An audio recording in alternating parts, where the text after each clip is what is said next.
Une des grandes tendances pour 2020 va être les investissements verts, donc les investissements écologiques. Et présentement, on a une Formule 1, un titre qui pousse très, très fort et ça vaut la peine qu'on en parle ce matin. On va parler de Tesla qui, dans les 6 derniers mois, est parti de 200 $ à 600 $. Est-ce que c'est terminé? Comment qu'on investit? Quelle stratégie d'investissement on peut utiliser? C'est tout ça que je vais vous parler. On va essayer de mettre du concret à l'intérieur de ça et sortir des termes généralistes. Je pense qu'on peut avoir beaucoup de plaisir. Cette semaine, on regarde Tesla.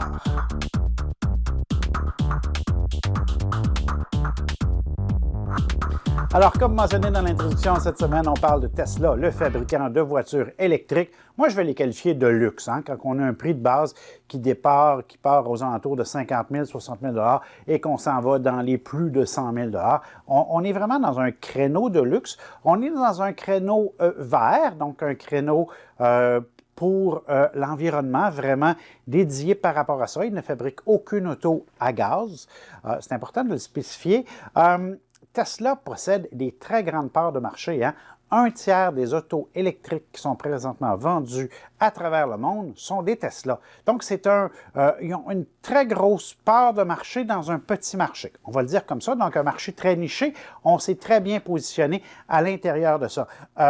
Moi, je vais vous parler des points positifs. Donc, pourquoi ça a monté beaucoup? Premièrement, les ventes sont en hausse. Si vous êtes sur l'article de blog, je vais vous mettre les ventes des dernières années et on a une très belle progression au niveau des ventes de Tesla. La production est en hausse aussi.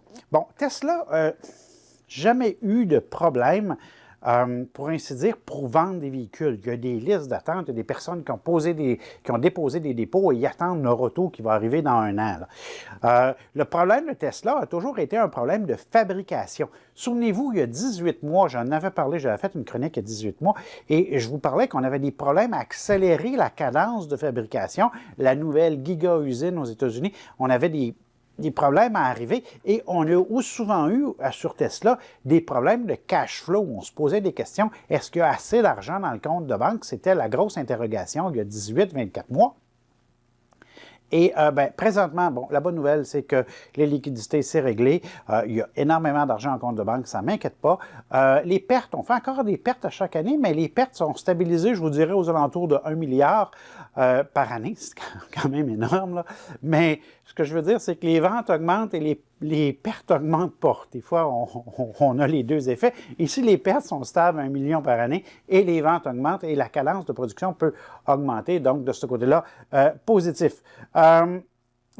Nouvelles internationales qui sont positives. Premièrement, je vous dirais que la nouvelle usine en Chine qui a ouvert, c'est extrêmement positif. Là, écoutez bien, là, ils sont partis d'un champ où il n'y avait rien. Ils ont construit une usine, ils ont installé l'équipement, ils ont engagé le personnel, ils ont formé le personnel et ils ont livré le premier véhicule en dedans d'1 an.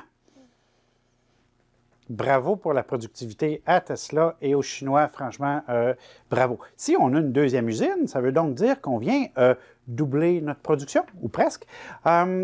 Donc, ça veut dire que nos ventes vont pouvoir augmenter et cette usine-là est presque dédiée, si on veut, au marché asiatique.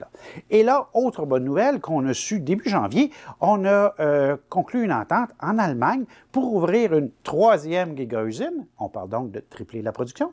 Et à ce niveau-là, pour desservir le marché de l'Europe, qui devrait ouvrir 2021, on est positif.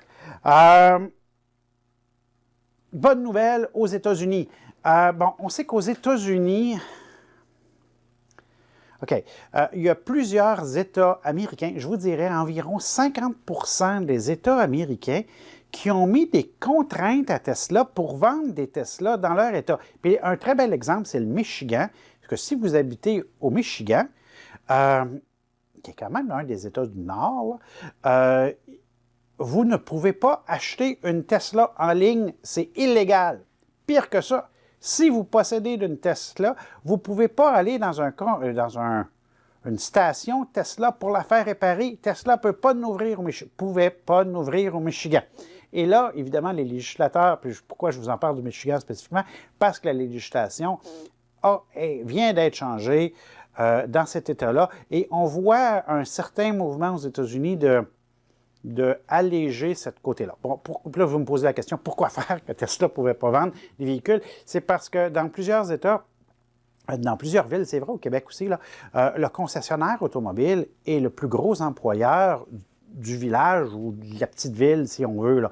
Et il y avait beaucoup de pression politique à obliger Tesla à avoir des concessionnaires automobiles partout dans chacune des villes. Ce que Tesla veut absolument pas faire. Tesla veut vendre, veut avoir des points où on se rend, où on regarde le véhicule. Après ça, on dit à la personne, va l'acheter en ligne. Et après ça, pour les points de service, on veut quelques rares points de service pour faire le service sur les Tesla. Donc, c'est un autre schéma d'affaires, ça bouscule beaucoup de personnes, ça bouscule beaucoup le côté politique aux États-Unis, surtout en région, donc dans les petits États qu'on va qualifier, ou dans les régions moins peuplées, on va le dire comme ça, beaucoup de pression pour qu'on ouvre les concessionnaires, et le mouvement est en train de changer aux États-Unis. Bref, très positif de ce côté-là. Fonds d'investissement vert, je vais vous en parler parce qu'on a encore eu une chronique, un article dans la presse cette semaine qui disait que Banque de Montréal était pour ouvrir 7 autres fonds d'investissement bons pour l'environnement. Il me semble qu'à tous les mois, l'année passée, j'ai vu une chronique comme ça qui disait qu'on a de plus en plus de fonds. On a eu un article sur un professeur de McGill aussi qui a donné sa démission parce que McGill n'investissait pas uniquement dans des compagnies vertes. On a beaucoup de pression dans le moment pour aller investir dans ces compagnies vertes-là. Ce qui veut donc dire que les compagnies vertes ont de la pression à la hausse dans le moment. Ce n'est pas une bulle spéculative, on ne parle pas du cannabis du tout, là. Mais on a une certaine pression à la hausse vers ces compagnies-là, et ces compagnies-là sont vendues à prime. C'est normal si on peut juste investir là-dedans. Et si vous regardez le secteur industriel, parce que là, le gestionnaire de fonds, il faut quand même qu'il se diversifie, là, et là, qu'est-ce qu'on peut acheter? Bien, au niveau industriel, on a Tesla, puis il n'y a pas grand-chose, en fait, là. Donc, à ce niveau-là, Tesla va se vendre à prime.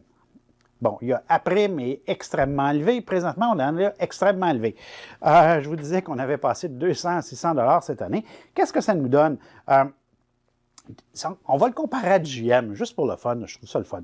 GM fait 6 fois les ventes de Tesla en dollars. Bon, vend beaucoup plus que 6 fois le nombre de véhicules, mais GM vend ses véhicules beaucoup moins dispendieux que Tesla. Hein? GM, vous pouvez avoir encore des véhicules à moins de 20 000. Difficile, mais mettons.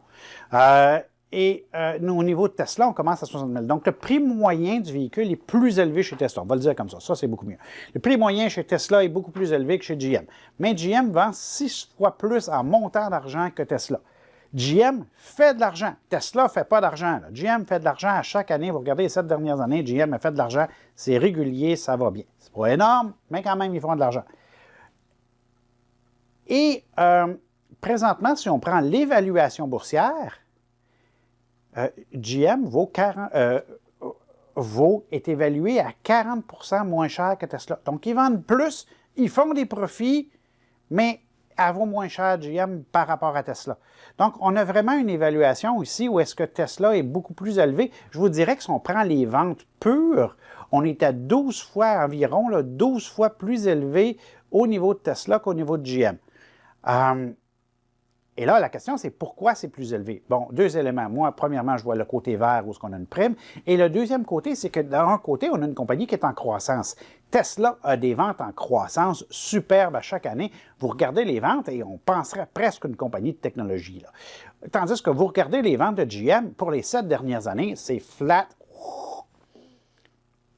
On dirait un électrocardiogramme qui est arrêté, là. C'est flat, flat, flat. Au niveau de Tesla, bien, on a quelque chose qui monte en ligne droite. Donc, les personnes accordent une prime supplémentaire à Tesla pour le pousser. Est-ce que c'est trop élevé? Bien, ils ne font pas de profit. C'est difficile d'évaluer une compagnie qui ne fait pas de profit.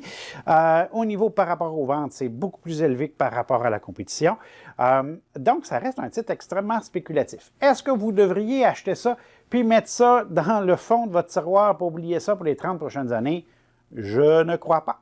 Je ne crois pas que c'est de l'investissement à long terme. On n'a pas de dividende, difficile à évaluer.